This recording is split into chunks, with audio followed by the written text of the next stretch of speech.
السلام علیکم ورحمۃ اللہ وبرکاتہ۔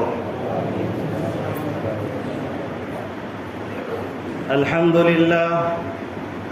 للہ نحمده ونستعینه ونستغفره ونؤمن به ونتوکل علیہ ونعوذ باللہ من شرور انفسنا ومن سیئات اعمالنا من يهده الله فلا مضل له ومن يضلل فلا هادي له ونشهد أن لا إله إلا الله وحده لا شريك له ونشهد أن سيدنا ومولانا محمدا عبده ورسوله اللهم صل على سيدنا محمد وبارك وسلم وعلى آله وأصحابه أجمعين أما بعد فأعوذ بالله من الشيطان الرجيم بسم الله الرحمن الرحيم الذين قالوا ربنا الله ثم استقاموا تتنزل عليهم الملائكة ألا تخافوا ولا تحزنوا وأبشروا بالجنة التي كنتم توعدون صدق الله العظيم۔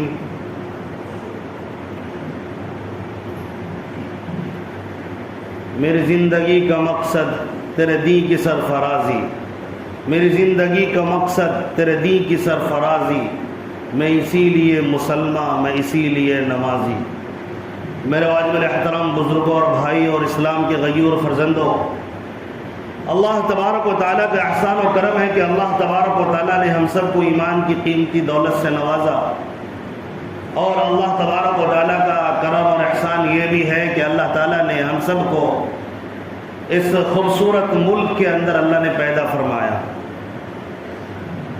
یہ اللہ تبارک و تعالیٰ کا بہت بڑا احسان و کرم ہے کہ اللہ تعالیٰ ہمیں ان نعمتوں سے نوازا ہے۔ ابھی یہ اگست کا مہینہ چل رہا ہے، اس موضوع کی مناسبت سے چونکہ 15 اگست، آج 11 اگست ہے، 15 اگست کو بہت ہی زیادہ خون کی قربانیاں دے کر اپنی جان کی قربانیاں دینے کے بعد اس ملک کو اپنی صحیح حالت پر لایا گیا۔ تو میں چاہتا ہوں کہ بلا تمہید کے آپ حضرات کے سامنے جن حضرات نے قربانیاں دی ہیں ان کی قربانی کا تذکرہ کروں۔ قربانی کے تذکرے سے پہلے قربانی کی وجوہات کیا تھے وہ بھی سمجھ لینا چاہیے۔ قربانی کیوں دینی پڑی تھی؟ آخر لوگوں نے جانوں کا نذرانہ کیوں پیش کیا تھا؟ اس پس منظر میں بات کرنے کے لیے کافی طویل وقت چاہیے، رودات سنانے کے لیے کافی وقت چاہیے، لیکن میں مختصر کچھ عرض کرنا چاہوں گا، کیونکہ جب بھی یہ موقع آئے گا 15 اگست کا، ہمارے لیے ضروری ہو جاتا ہے کہ ہم اس موقع کو یاد کریں، کیونکہ یہ انتہائی خوشی کا موقع تھا 15 اگست 1947 عیسوی کو۔ ایک بہت ہی دردناک حادثے کے بعد دردناک دور ایک گزرا، مسلسل اس کے پیچھے مردوں کی، عورتوں کی، بچوں کی لاشوں پر سے گزرنا پڑا ہے۔ اس کے بعد آج ہم سکون اطمینان کے ساتھ سانس لے رہے ہیں، لیکن پھر بھی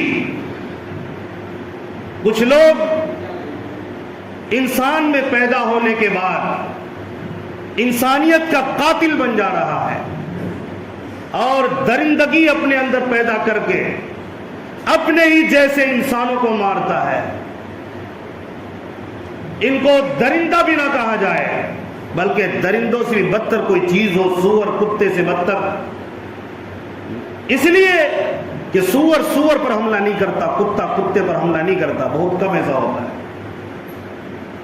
اور اس قدر جارحانہ حملہ جس سے اس کی جان لے لے، جانور بھی بہت کم درندے ایسے ہوتے ہیں، اور ایک انسان جو سب سے پاکیزہ مخلوق، سب سے اشرف مخلوق، یہ درندے پھر اسی فضا کو قائم کرنے کی کوشش کر رہے ہیں، ملک کے اندر بدامنی پھیلانے کی کوشش کر رہے ہیں۔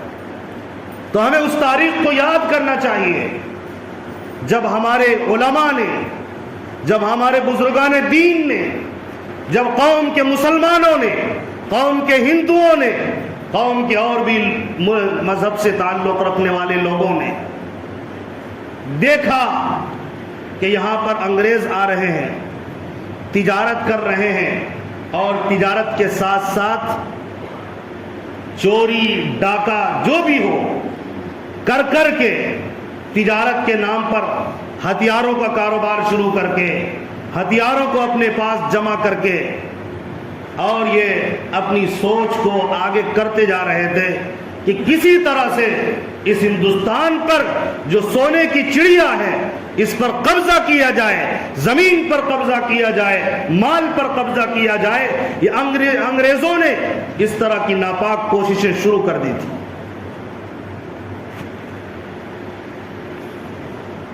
17ویں صدی عیسوی میں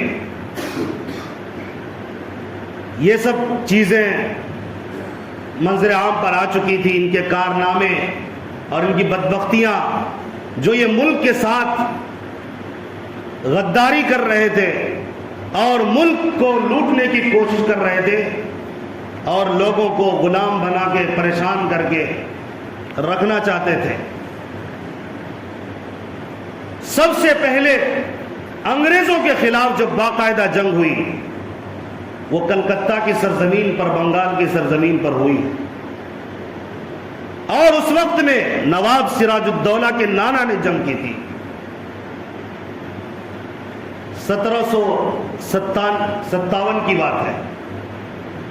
اس کے بعد 46 سال کا عرصہ گزرتا ہے، بلکہ اس سے بھی پہلے 1783 ہجری میں یہ مختلف چھوٹے چھوٹے لڑائیاں کرتے ہوئے اور جنگ کرتے ہوئے دیکھا انہوں نے ہندوستان کے اندر ایک شیر ہے جو شیر ہند ہے، اور اس کو دنیا، صرف ہندوستان نہیں بلکہ پوری دنیا، اور آج بھی انگریز جو اس ملک میں طاقتور بن کر اپنا ناپاک سایہ ڈالنا چاہتا تھا وہ بھی اسے شیر کے نام سے جانتا ہے، اور آج بھی نام سنتا ہے تو اس کے رونگٹے کھڑے ہو جاتے ہیں۔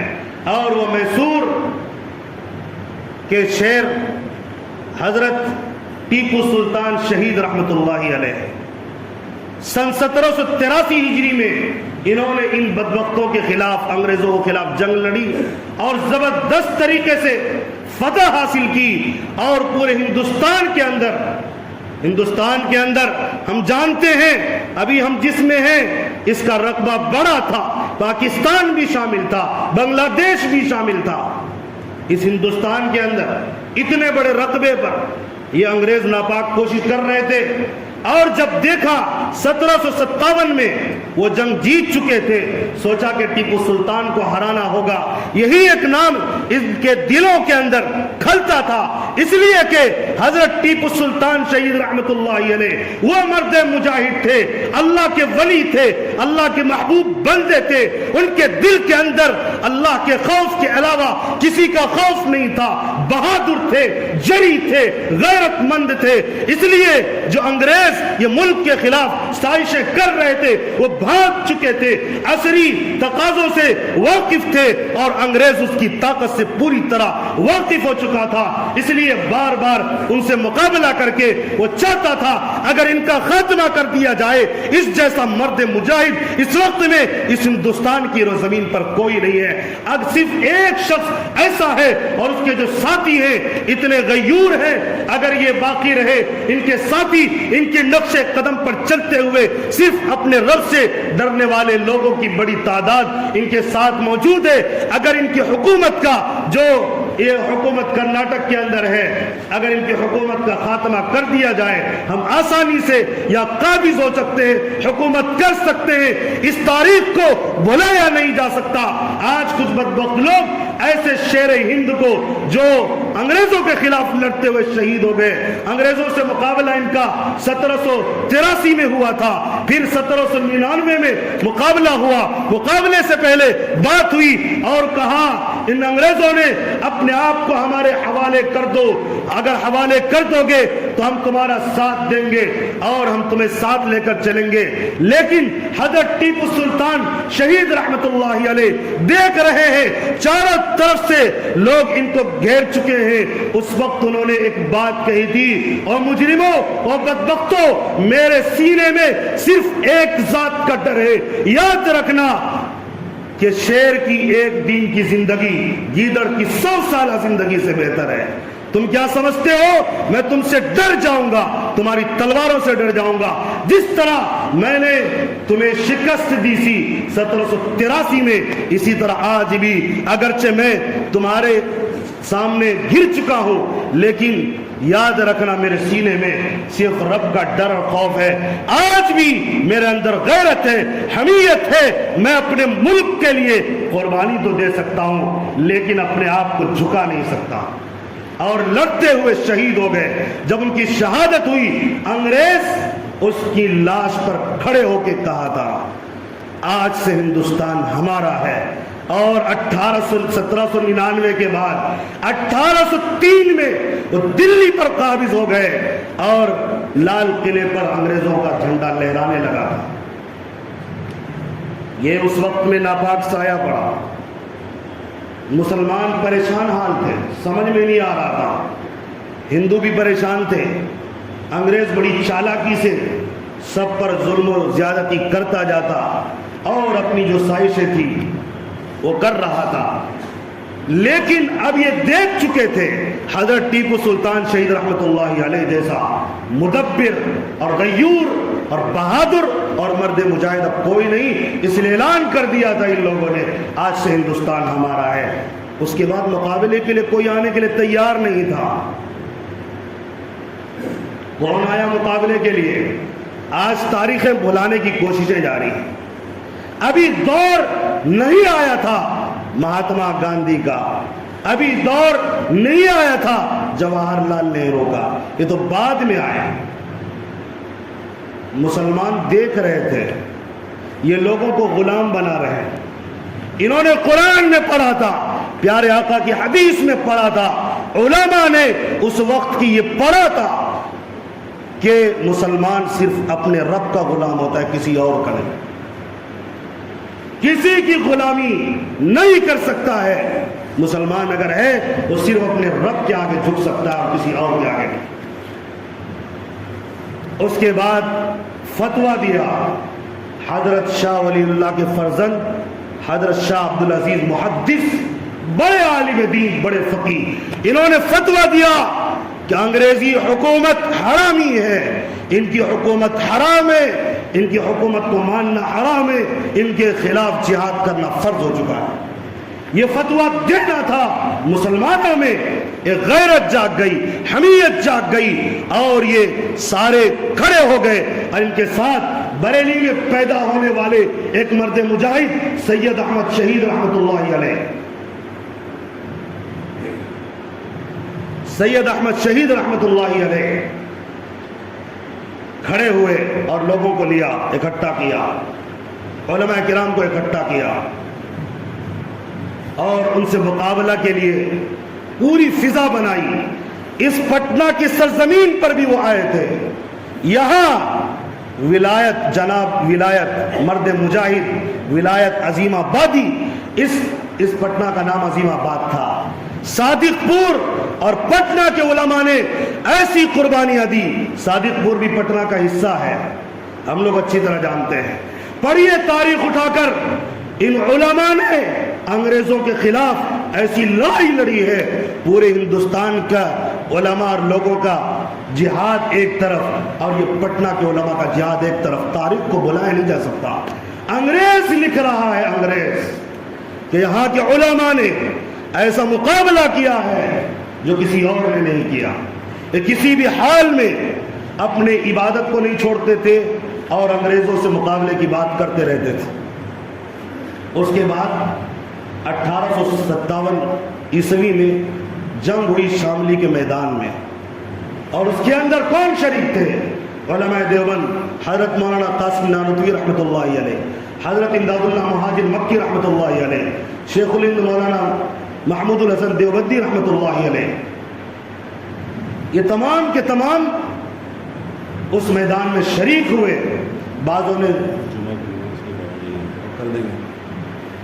بعضوں نے شہادت, جام شہادت نوش کیا. اور کیا دشمنی تھی؟ اس لیے دشمنی تھی کہ یہ غیر ہے, نہیں. دشمنی اس لیے نہیں کہ مسلمان نہیں, یہ نہیں. دشمنی اس لیے کہ اس ملک پر وہ قبضہ کرنا چاہتے تھے. تو جو لوگ اس طرح کے ذہنیت کے مالک تھے اس کو اس ملک سے نکالنا ضروری تھا. وہاں سے فارغ ہونے کے بعد سن 1866 میں دارالعلوم دیوبند کی بنیاد رکھی گئی. حضرت مولانا قاسم نانوتوی رحمۃ اللہ علیہ نے بنیاد رکھی. ان کے دلوں کے اندر جہاں تعلیم, مذہب کی تعلیم دی گئی, وہاں جہاد کی روح پھونکی گئی. یہی وجہ ہے لوگ کہتے تھے, علماء کہتے تھے, شیخ الہند رحمۃ اللہ علیہ کے اگر جسموں کو جلا دیا جائے, ان کے راکھ سے بھی دیکھو گے تو انگریز کی دشمنی دکھائی دے گی. یہی وجہ ہے آج تک باقاعدہ اس وقت بھی انگریزوں کی زبان سے بھی نفرت ہو گئی تھی. اس لیے آج بھی ہمارے مسلمان انگریزی میں پیچھے ہیں. ان کی زبان پر بھی پابندی, اس حد تک دشمنی کی گئی تھی. زبان سے بھی کوئی دشمنی ہوتی ہے, لیکن اس طرح دشمنی کی ان کا کوئی کلچر پسند نہیں, ان کی زبان تک پسند نہیں. اس لیے دارالعلوم دیوبند میں آج تک باقاعدہ تعلیم کا نظم نہیں, لیکن فراغت کے بعد 2 سال کا کورس انگریزی کا ہے. یہ دشمنی کا نتیجہ تھا, ورنہ نصاب اسی وقت انگریزی داخل کیا جاتا. ان سے دشمنی اس طرح تھی.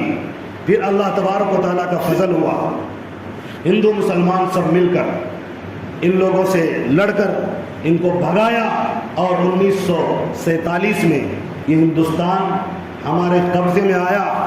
تو سمجھنا چاہیے جو ٹامسن ہے اور انگریز مورخ ہے, وہ لکھتا ہے کہ دلی کی چاندنی چوک سے لے کر مراد آباد تک کوئی درخت ایسا نہیں تھا جس پر کسی عالم دین کی لاش نہ لٹک رہی.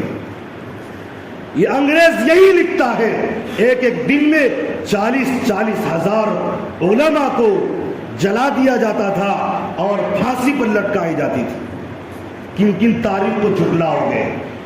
جہاں بھی دیکھو گے, کیرلا کی سرزمین پہ دیکھو, کلکتہ کی سرزمین پر دیکھو, پٹنہ کی سرزمین پر دیکھو, اسی طرح میسور کی سرزمین پر دیکھو, ہر جگہ امت مسلمہ نے, مسلمانوں نے قربانی دی اس ملک کو فتح کرنے کے لیے, اس ملک کو اپنے قبضے میں لانے کے لیے. اور مہاتما گاندھی کو ساتھ لیا, جواہر لال نہرو کو ساتھ لیا, اور اس وقت کے جو بڑے بڑے غیور لوگ تھے ان کو ساتھ لیا گیا, اور ساتھ لے کر انگریزوں سے مقابلہ کیا. جب بکھرے ہوئے تھے انگریز, اس وقت تک بہت زیادہ ڈرے نہیں تھے, خائف نہیں تھے, لیکن جب ساتھ مل کر مقابلہ کیا انگریزوں نے پیچھا چھوڑا. آج جو لوگ ہندو مسلم کی راجنیتی کرنے کی کوشش کرتے ہیں, یہ ملک کے دشمن ہیں, یہ وہی راجنیتی کرنا چاہتے ہیں.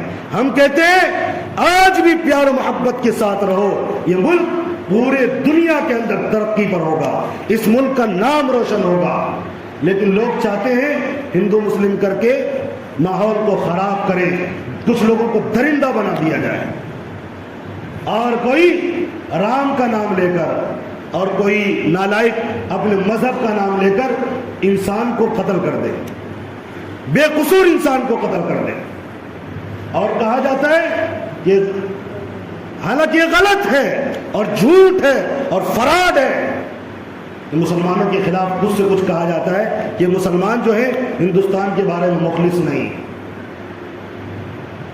جب بات آئی تھی تقسیم کی, ہمارے علماء کھڑے ہو گئے.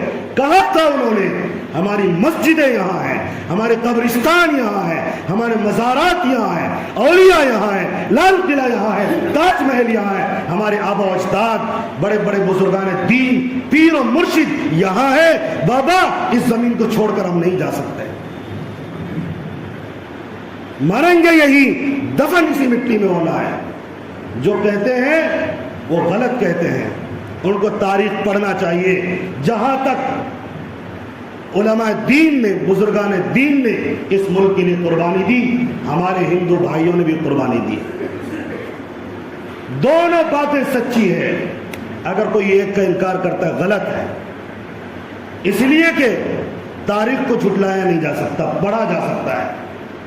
تو بزرگان محترم, خلاصہ یہ ہے, اگر ہم چاہتے ہیں ہندوستان میں آزاد رہے تو بھید بھاؤ سے بچنا پڑے گا.